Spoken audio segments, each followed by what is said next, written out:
Queen Zara stood before the massive window of her throne room, watching 3 warships hang in the dark space above her planet. The ships belonged to the Crimson Coalition, and their message was clear. Surrender or die. Your Majesty, General Keck said behind her. His voice carried the weight of defeat. Our final calculations are complete. If they attack with full force, we have 12% chance of survival. Zara closed her eyes. 12%. Not enough to save her people. The Velkan Empire had ruled this sector for 300 years, but now 3 neighboring systems had joined together. The Rigel Federation. The Tau Collective. The Draco Republic. Separately, her forces could handle any one of them. Together, they were unstoppable. How long do we have? She asked. They demand an answer in 72 hours, Kex replied. After that, they begin orbital bombardment. Zara turned from the window. Her throne room was filled with advisors and military commanders. All of them looked at her with the same expression. They were waiting for a miracle that would never come. Your Majesty, a voice called from the entrance. I request an audience. Everyone turned. A human stood at the doorway. He was shorter than most species in the galaxy, with brown hair and simple clothing. No armor. No weapons except a basic sidearm that looked almost decorative. I am Tom Blake, diplomat from Earth, he said. I believe I can help. The room erupted in whispers. Humans were a young species, barely 200 years in space. Their technology was primitive compared to galactic standards. Their military was small and untested. Human, General Keck stepped forward. This is not the time for jokes.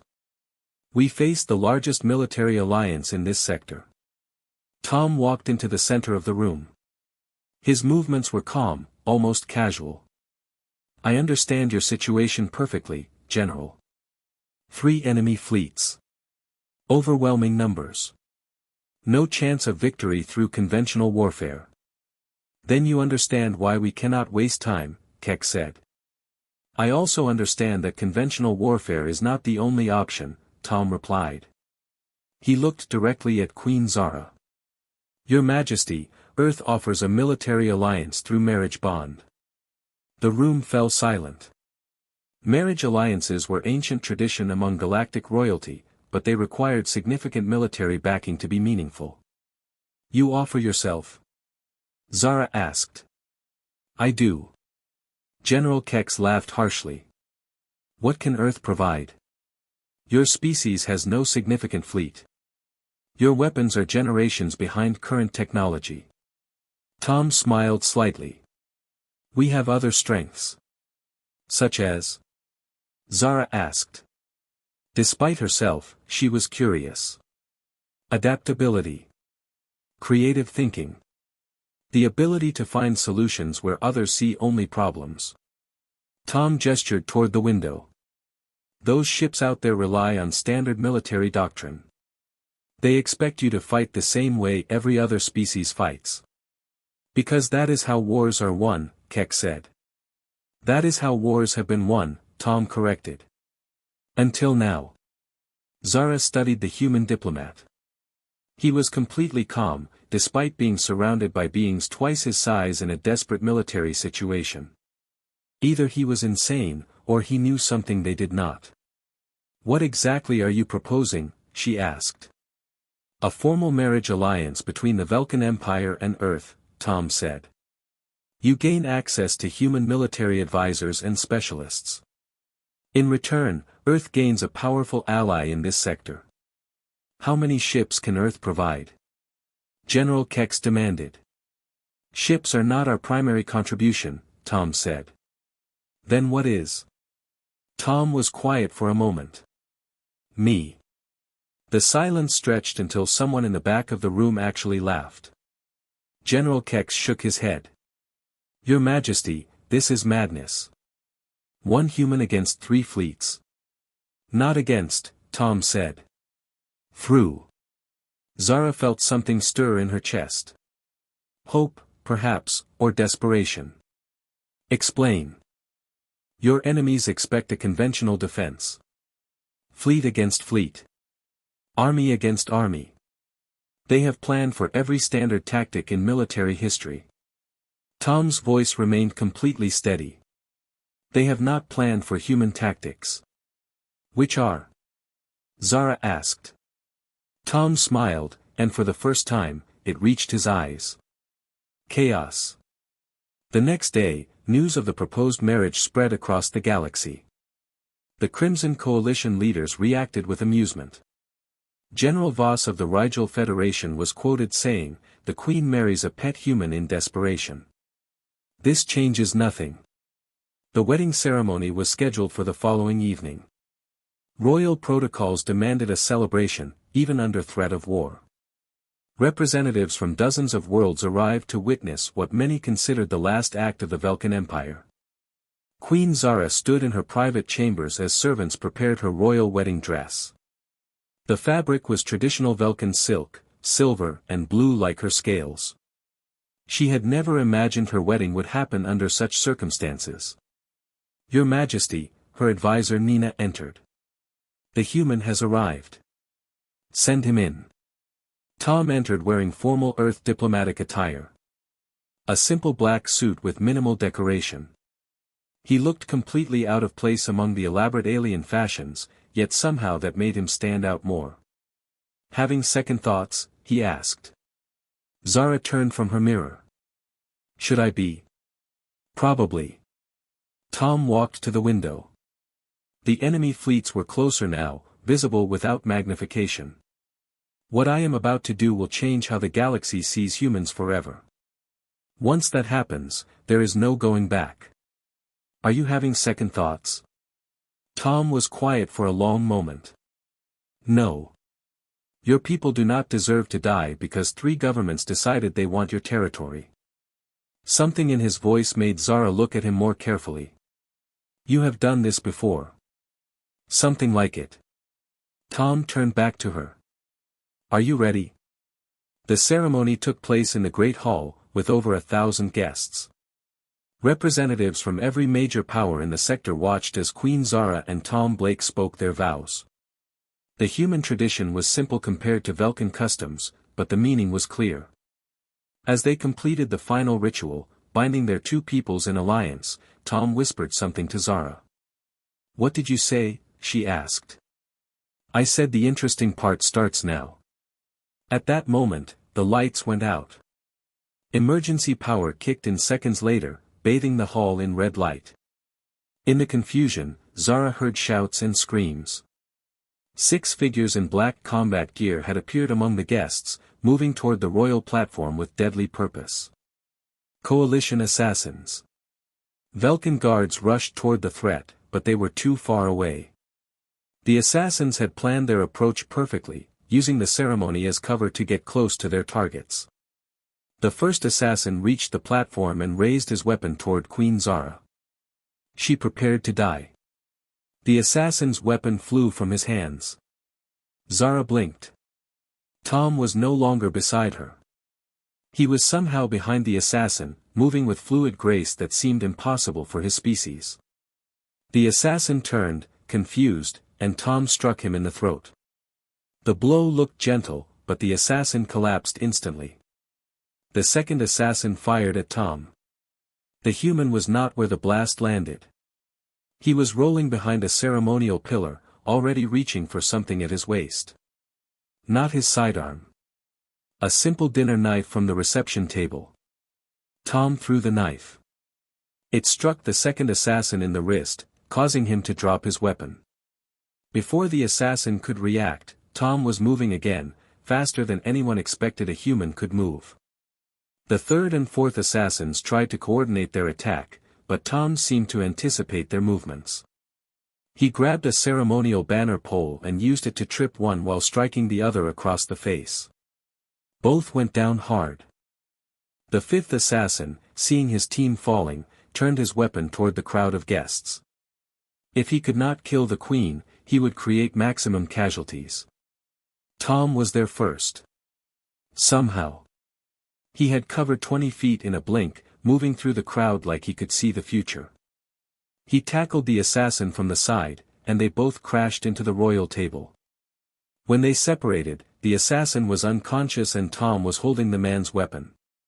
The sixth assassin, the team leader, had maintained his position and now had a clear shot at Queen Zara. His finger tightened on the trigger. Tom threw the captured weapon like a spear. It struck the assassin in the center of his chest, not killing him but knocking him backward off the platform. Before the assassin could recover, Tom vaulted over the platform edge and landed beside him. What happened next was too fast for most observers to follow. There was a brief struggle, and then silence. Tom climbed back onto the platform. His formal suit was torn and dirty, but he was uninjured. All 6 assassins were down. The entire fight had lasted 30 seconds. "Is everyone safe?" Tom asked, his voice calm as if nothing had happened. Queen Zara stared at her new husband. "How did you do that?" "Training," Tom said simply. General Kex approached the platform, his expression completely changed. Those were elite coalition special forces. The best trained killers in 3-star systems. "I noticed," Tom said. "You defeated them with dinner utensils and furniture." "I used what was available." In the stunned silence that followed, a new voice spoke from the main entrance. "Most impressive, Human." Ambassador Drex of the Crimson Coalition entered the hall, flanked by his own guards. His reptilian features were twisted in anger. "You have killed coalition operatives on neutral ground during a diplomatic ceremony." "I defended my wife from assassins," Tom replied. "On my wedding day." "You have committed an act of war," Drex continued. "The coalition considers this grounds for immediate military action." Queen Zara found her voice. "Your operatives attacked first, Ambassador. In front of 1,000 witnesses." "That cannot be proven," Drex said smoothly. "But this human's attack on coalition personnel is recorded by every camera in this room." He smiled coldly. "The coalition demands his immediate surrender for execution. If you refuse, we will consider the Velkan Empire to be harboring a war criminal." Tom stepped forward. "Ambassador, with respect, your coalition just tried to murder my wife at our wedding reception. I think we are already at war." "Indeed." Drex turned to leave. "You have 12 hours to surrender the human, or face the consequences." As the ambassador left, the hall erupted in concerned voices. Queen Zara looked at Tom, who was calmly adjusting his torn jacket. "You knew this would happen," she said. "I suspected it," Tom admitted. "The coalition needed an excuse to justify immediate attack rather than waiting for your surrender deadline. My presence here gave them that excuse. So we have gained nothing." Tom smiled that same mysterious smile from earlier. "We have gained everything, actually." Now they are angry instead of patient. Angry enemies make mistakes. General Kex approached them. "Human, Tom, those skills you displayed. How many of your people fight like that?" "All of us, when necessary," Tom said. "But that was not fighting, General. That was crowd control." "Crowd control?" Queen Zara repeated. 6 opponents in a confined space with civilians present, Tom explained. Maximum restraint was required. If I had been fighting, this conversation would be much shorter. The implications of his words settled over the assembled crowd. This calm, polite human had just disabled 6 elite assassins while holding back. "What happens now?" Queen Zara asked. Tom looked toward the window, where the enemy fleets waited in the darkness. "Now I go to work." The 12 hours passed quickly. Queen Zara stood in the war room watching orbital displays as massive coalition ships moved into attack formation. 200,000 troops filled transport vessels, ready to begin planetary invasion. The enemy fleet stretched across half the sky. "Final count is confirmed," General Kex announced. 207,000 ground forces. 43 orbital bombardment ships. 16 heavy cruisers. He paused. This is the largest invasion force assembled in our sector's history. Tom stood beside a tactical display, studying troop movement patterns. He had changed from his torn wedding suit into simple military fatigues. No armor, no heavy weapons. Just basic gear and that same sidearm from yesterday. Their landing zones, he asked. 3 primary sites, General Kex pointed to the display. Northern Plains, Eastern Valleys, and Southern Coastal Region. They plan to surround our capital city within 48 hours. Transport routes. Mountain passes here and here. The old mining roads through the Western Range. Standard approach vectors for this terrain. Tom nodded slowly. Supply lines. They will establish forward bases at each landing zone. Supply ships will ferry equipment and reinforcements from orbit every 6 hours. Queen Zara watched her husband study the enemy plans. Tom, these numbers are impossible to fight conventionally. Even with perfect defensive positions, we cannot hold against this force. No, Tom agreed. Conventional defense would fail completely. Then what do you propose? Tom turned from the display. I request permission to conduct reconnaissance behind enemy lines. The room fell silent. General Keck stared at the human. Reconnaissance. The coalition will establish perimeter security the moment they land. No one gets through those lines. I would prefer a small team, Tom continued as if Kex had not spoken. 5 or 6 volunteers. Local terrain knowledge would be helpful. Tom, Queen Zara said carefully. Are you planning a suicide mission? I am planning to gather intelligence on enemy weaknesses, Tom replied. Every army has them. This army has overwhelming numbers and superior technology, General Kex protested. What weaknesses could possibly matter? Tom smiled that same mysterious expression from their wedding. The weakness of success, General. They expect to win easily. 3 hours later, the coalition invasion began. Orbital bombardment struck military installations across the planet while transport ships descended through the atmosphere like falling stars. Zara watched from the command center as enemy forces established beachheads exactly where intelligence had predicted. Landing zones secured, reported Communications Officer Dale.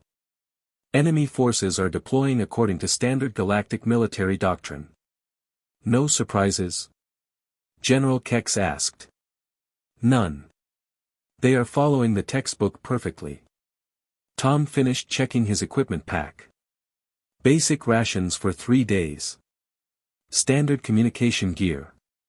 Medical supplies. A few items that Zara did not recognize but appeared harmless. You are really doing this, she said. The reconnaissance mission is necessary, Tom replied. We need to understand how they organize their logistics. Tom. Zara moved closer to him.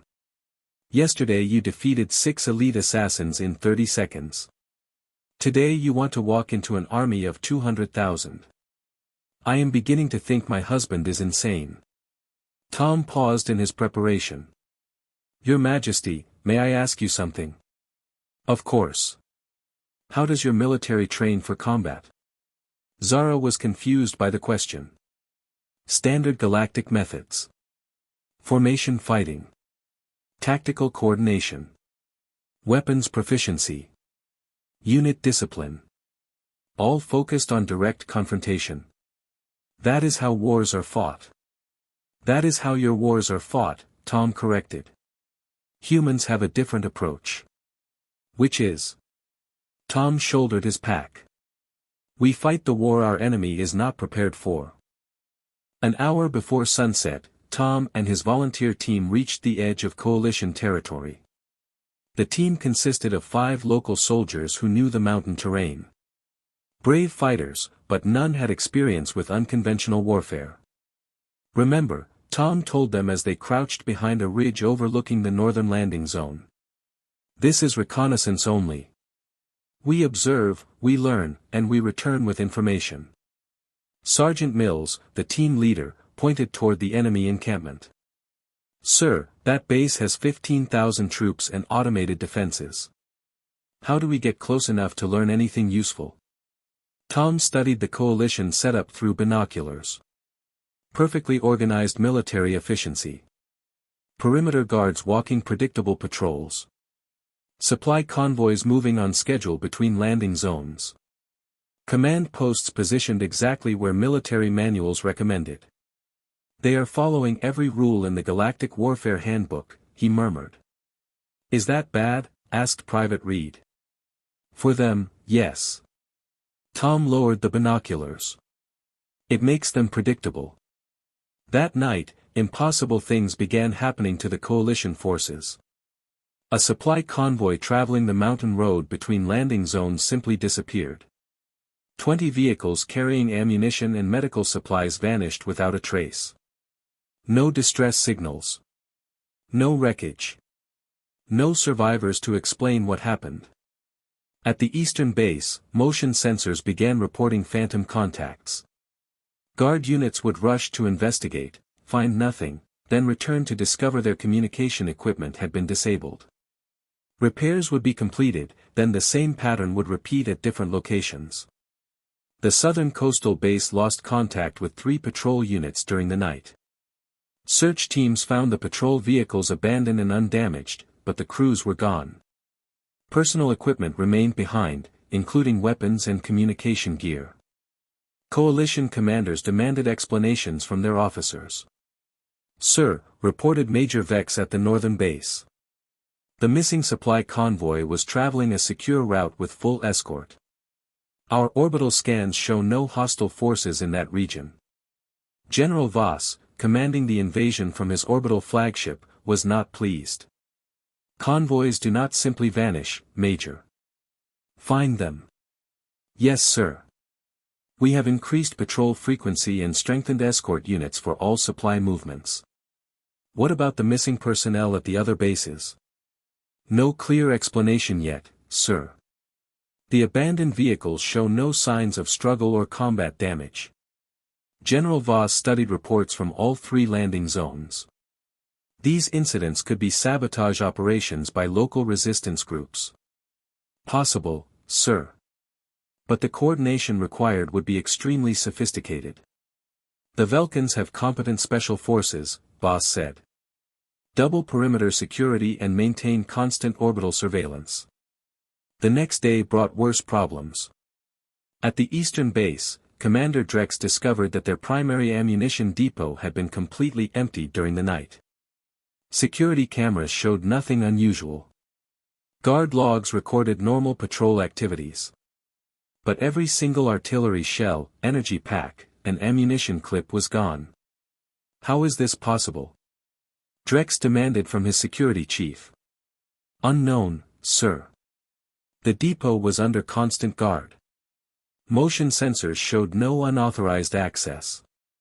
Yet everything is missing. Meanwhile, at the southern base, Colonel Tarn faced a different crisis. His communications array had been systematically dismantled, but not destroyed. Every component was carefully removed and relocated to spell out a message in the common galactic language. Your move. Who could have done this? Tarn asked his technical officers. Sir, this would require detailed knowledge of our communication systems. Only our own engineers could disassemble the equipment so precisely. Are you suggesting sabotage by our own personnel? I am suggesting this is impossible, sir. General Voss called an emergency meeting of all base commanders. The holographic conference showed 3 frustrated officers reporting the same type of incidents across all landing zones. What are we facing? Voss asked. Ghost armies? Invisible enemies?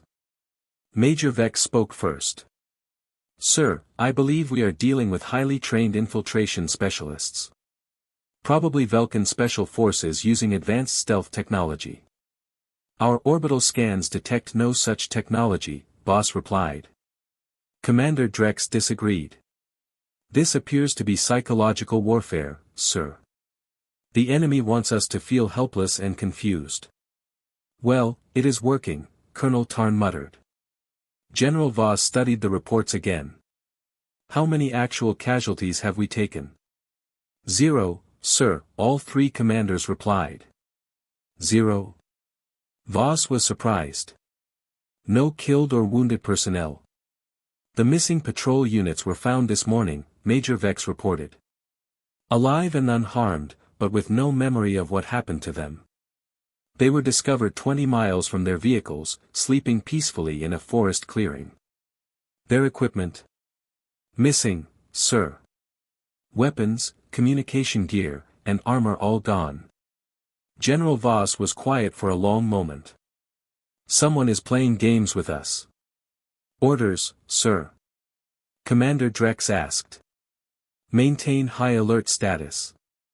Begin random patrol patterns instead of scheduled routes.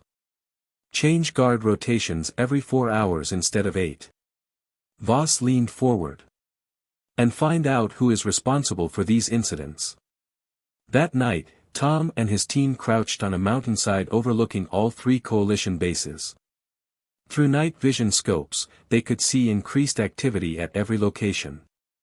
They are adapting, Sergeant Mills observed. More guards, different patrol patterns, stronger security measures. Good, Tom said. Sir. Private Reed was confused. How is that good? Adaptation requires resources, Tom explained. Every soldier standing guard is a soldier not preparing for assault on our capital. Every change in routine creates new opportunities for mistakes. What do we do next? Tom smiled in the darkness. We teach them that adaptation is not enough. The third night brought the coalition's worst nightmare. Every base simultaneously experienced complete communications breakdown.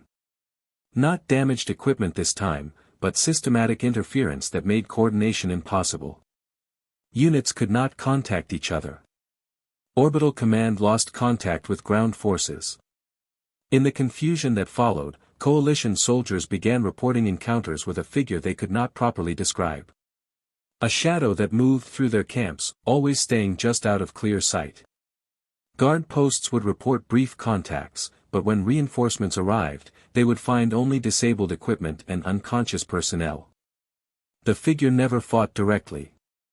Instead, it would appear long enough to create distraction, then vanish while chaos erupted around the incident site. During these distractions, more supplies would disappear, more equipment would be disabled, more personnel would be found sleeping in impossible locations. By dawn, coalition forces had achieved something unprecedented in galactic military history. 3 separate army groups, equipped with the finest technology available, had been reduced to defensive positions by an enemy they could not identify, locate, or engage. General Voss paced the bridge of his flagship, reviewing damage reports that made no sense. Sir, his communications officer announced. Ground forces are requesting permission to begin orbital bombardment of suspected enemy positions. What positions? Voss demanded. We cannot locate the enemy. They want to bombard the entire mountain region between our bases. That would destroy our own supply routes. Yes, sir.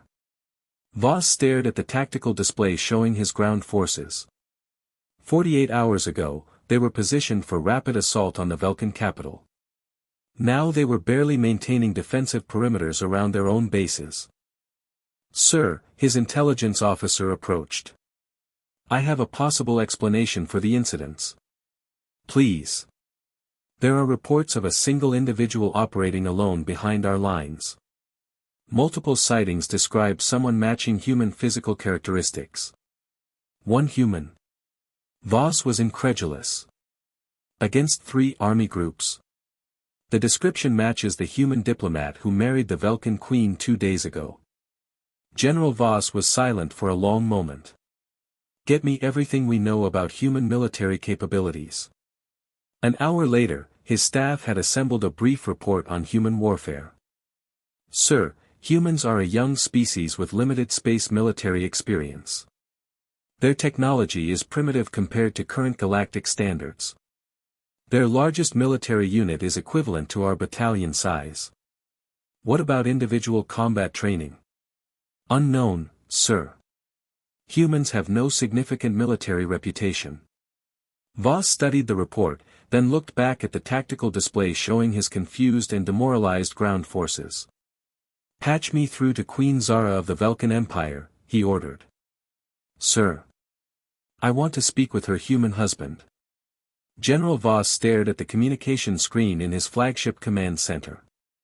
Queen Zara's face appeared, calm despite the chaos his forces were experiencing on her planet.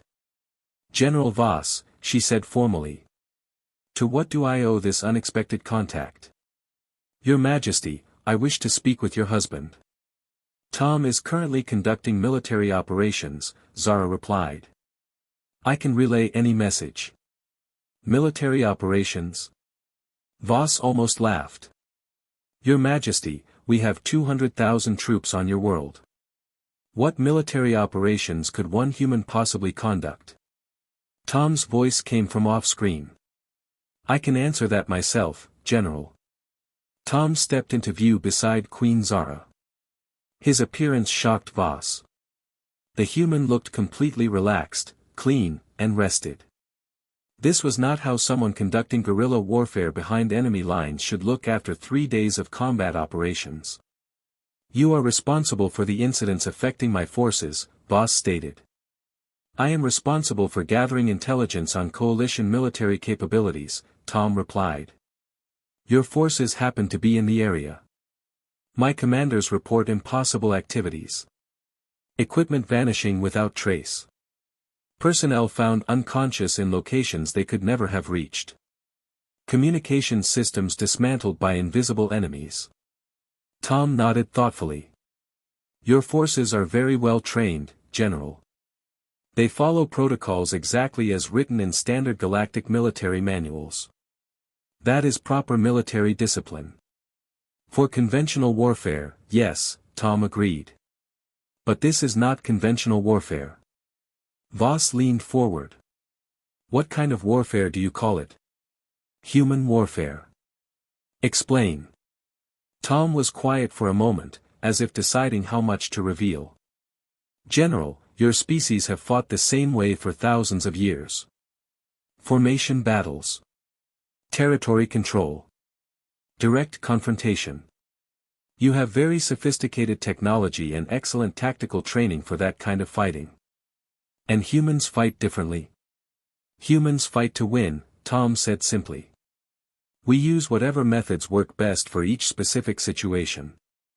General Voss felt something cold in his stomach. Are you threatening my forces? General, I am offering you an opportunity to withdraw with honor before this situation becomes worse for everyone involved. Worse? Voss was incredulous. You are one individual against 3 army groups. How could things possibly get worse for my side?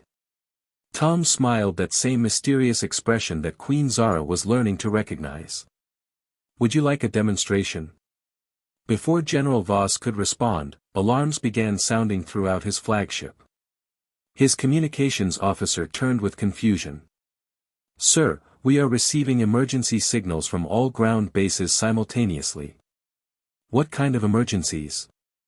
Unknown, sir. The signals are coded as urgent priority, but the messages are garbled. Tom spoke calmly from the screen. General, I suggest you contact your base commanders individually. Use secure channels. Voss gestured for his staff to establish contact with the northern base. Major Vex appeared on a secondary screen, his expression panicked. Sir. We have a critical situation. Our Rigel Federation allies are demanding immediate withdrawal of all Draco Republic units from our sector. What? Voss was confused. Why would the Rigel forces make such demands? They claim the Draco forces have been sabotaging joint operations and planning to seize control of captured Velkan territory for themselves. Voss switched to the eastern base. Commander Drex appeared, equally agitated. General. The Draco Republic forces are accusing our Tau collective units of stealing supplies and selling them to Vulcan resistance groups. They demand immediate court-martial proceedings for our senior officers. This is madness, Voss muttered. He connected to the southern base. Colonel Tarn looked ready to start shooting his own allies. Sir, both Rigel and Draco forces are claiming that Tau collective intelligence has been feeding false information to enemy forces. They say we are responsible for all the security breaches of the past 3 days. General Voss looked back at Tom, who was watching the chaos with calm interest. How? Voss asked. Your coalition is built on temporary cooperation between 3 peoples who do not trust each other, Tom explained. Under normal circumstances, shared victory would keep them unified. But you are not experiencing shared victory. You are experiencing shared failure. We have overwhelming military superiority. You have overwhelming military confusion, Tom corrected. Each of your allies is looking for someone to blame for what has gone wrong. I simply provided evidence that confirmed their existing suspicions about each other. Queen Zara stared at her husband. What evidence? Coalition forces use different communication protocols and security systems, Tom said. With the right knowledge, it becomes possible to intercept messages between alliance partners. It also becomes possible to create false messages that appear authentic. General Voss felt the cold feeling in his stomach grow stronger. You have been conducting information warfare against our coalition structure. I have been encouraging honest communication between allies, Tom replied innocently. On the secondary screens, the 3 base commanders were now arguing with each other while alarms continued sounding. Voss could hear accusations flying in multiple languages as the coalition forces began turning on each other. This is sabotage, Voss said. This is truth, Tom corrected. General, did you know that Rigel Federation planned to claim 60% of captured territory despite contributing only 40% of invasion forces? Voss blinked.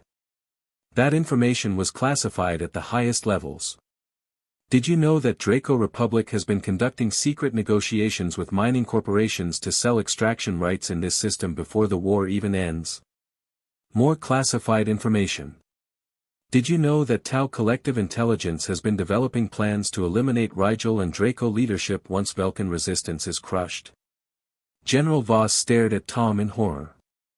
All of that information was true, but it was known only to the highest command levels of each government. The coalition partners had hidden their real intentions from each other. How do you know these things? Voss whispered. Your officers are very professional, Tom said. Under the right circumstances, they answer questions honestly about their orders and objectives. What circumstances? When they believe they are being debriefed by their own intelligence services after capture and interrogation. The truth hit General Voss like a physical blow. The missing patrol units. The personnel found unconscious. You were not just disabling them. I was having conversations with them, Tom confirmed. Very productive conversations. Your people provided excellent intelligence about coalition plans, interspecies tensions, and hidden political agendas. But they had no memory of these conversations. Memory modification is a useful technique for intelligence gathering. The subjects remember nothing traumatic, so they suffer no psychological damage. But the information they provide is completely accurate. Queen Zara looked at Tom with new understanding. You have been systematically dismantling their alliance from the inside. I have been encouraging them to be honest with each other about their real intentions, Tom said. Apparently they do not like what they discovered. On the secondary screens, the situation was deteriorating rapidly. Rigel forces were withdrawing to defensive positions away from their allies. Draco units were demanding immediate departure from the system. Tau collective commanders were calling for emergency coalition council meetings. General Voss watched his invasion force tear itself apart in real time. This is impossible, he said. 3 governments cannot be manipulated so easily. 3 governments that were already suspicious of each other, Tom corrected. I simply gave them reasons to act on those suspicions. You have destroyed our alliance. I have revealed what your alliance really was, Tom said. A temporary agreement between three powers who planned to betray each other after victory. General Voss felt decades of military training crumbling around him. Everything he understood about warfare was useless against this kind of attack. What do you want? He asked finally. Complete withdrawal of all coalition forces from this system within 24 hours, Tom replied. In return, no further intelligence about your hidden plans will be shared with your alliance partners. You are blackmailing three governments. I am offering them a chance to preserve their relationships with each other, Tom said. If coalition forces remain in this system, I will be forced to share additional intelligence that will probably result in open warfare between your three peoples. What additional intelligence? Tom smiled. Would you like to know which of your allies has been planning to assassinate you after the war ends, General? Voss went pale. That is classified information that does not exist. It exists in the personal files of Intelligence Director Kane of the Tau Collective, Tom said calmly. Along with similar plans targeting leadership of the other coalition members. Very detailed plans. Very specific methods. The silence stretched for long seconds while General Voss processed the implications. How long have you known about these plans? He asked. Since yesterday afternoon. Your intelligence director is very thorough in his record keeping. And you have shared this information with Rigel and Draco leadership?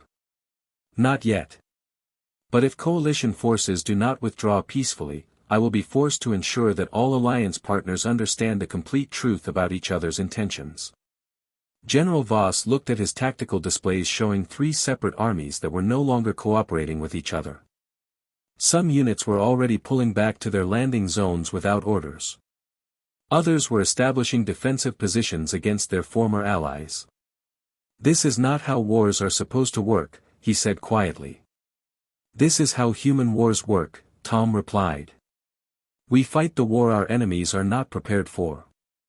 6 hours later, Queen Zara stood in her throne room watching coalition transport ships lift off from all three landing zones. The invasion force that had seemed unstoppable 3 days ago was fleeing her system in complete disarray. Final count, she asked General Kex. All coalition forces have departed, Kex reported.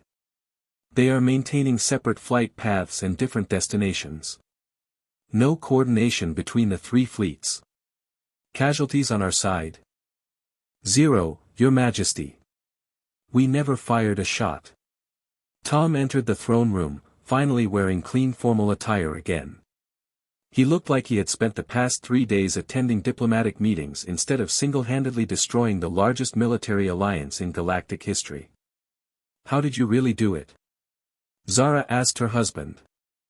I told you. Humans fight differently.